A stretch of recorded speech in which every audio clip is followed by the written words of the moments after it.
Can I talk a little nerdy to you now?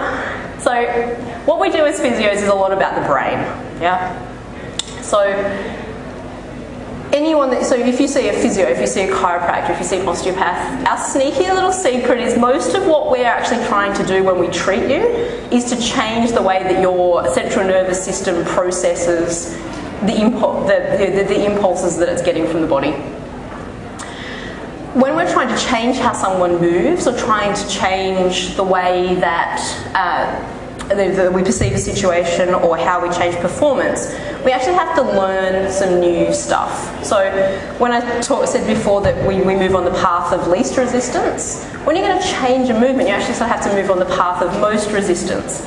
And it uses the concept that we use there to describe learning is called neuroplasticity. So there's a great book for anyone that is interested. It's called The Brain That Changes Itself. It's quite easy to read, but to understand that if we're going to make the right thing be the easiest thing, we've actually got to relearn how we do it.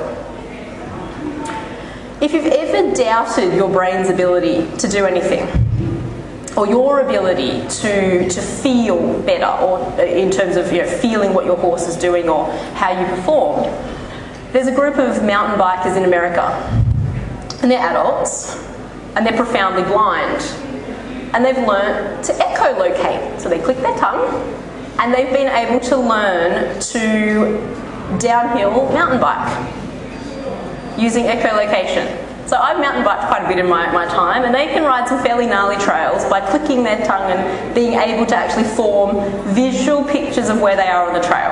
So if you ever doubt your ability to change what you feel and change your ability to perform, I'd have you think again about these guys and their echolocation. I talked a little bit about the brain. So the other bits that as a physio we talk about a lot is where are your bones? So when we're thinking about, when I'm assessing and looking at where you are, the main thing that the body does that feels wrong or goes wrong is we do some kind of rotation. Yeah? So the key things that will rotate for a rider is you'll have sort of a persistent rotation of your neck, of your rib cage. So we think about rib cage as being really quite sort of static and still, but it's like a stack of dinner plates. So those dinner plates can sort of actually kind of wiggle out of alignment in different ways, and your horse, is going to actually feel that as a weight shift. And again, we think of how we communicate is if you've got a persistent shift of one of those ribs, that again is going to be something that can confuse your horse. The obvious thing for riders, because we sit on our pelvis, is yes, our pelvis does rotate. It's got 3 bones and it does this little movement in between. So where your bones are is important. Over the top we've got muscle. So no muscle moves in isolation. Everything is functional movements and, functional groups, and sort of these slings of movement of muscles throughout our body.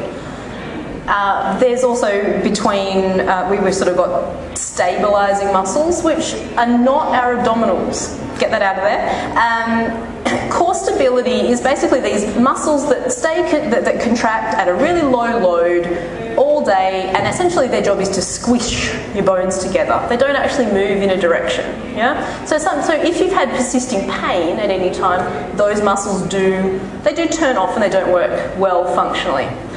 Because we've got to have that kind of squish and maintaining the orientation of the bones and the joints to then be able to use our big muscles over the top to actually do a movement. It's just important to know that there's 2 different groups there. The other thing that lives in that muscular system is connective tissue. It's called fascia. So if you get the cheap cuts of meat and there's the gristle, essentially that's fascia. Fascia's there to add a little bit of sort of passive integrity to our body. So we don't always have to use muscle to hold us. We've kind of got this little bit of, sort of almost like thick glad wrap, yeah, that kind of holds us in position. If you've ever had a deep tissue massage, you'll have a pretty good idea how many nerve fibres are in fascia, because it hurts, absolutely hurts. The other thing that's important when we look at the body is understanding nerves. Now, we talked about the brain and the brain, controlling everything. Well, there's got to be something that can get the signals from our brain into our body and tell us, what to do and how to respond to our environment. Nerves can travel, can send messages at up to 120 metres a second, so pretty quick. They also have a terrible reputation. So there's sort of a bit of mystery, fear around, oh, I've got a nerve injury, because they don't heal well. They do cause some pretty disconcerting and sort of nasty kind of symptoms. And when they're injured, they can, you can have some pretty serious trouble. They do fix though. It's important to understand nerves, or know that nerves are actually pretty resilient. They're about 50% tendon. So they've got to actually be able to move quite well. And if they get tight, and if they don't they always move around sort of our joints, particularly elbows, knees is where they can get stuck. If they don't move well, they'll give you lots, significant amounts of pain.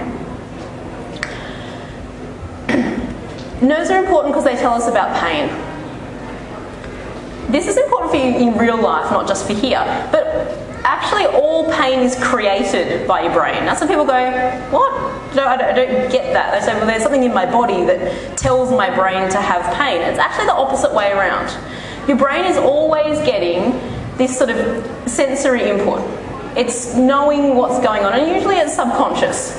So it's going to know about pressure, mechanical strain, vibration, whatever. If it gets enough bad stuff, it's going to say, hang on, danger. Yeah? So there's not actually even if there's a lot of tissue damage.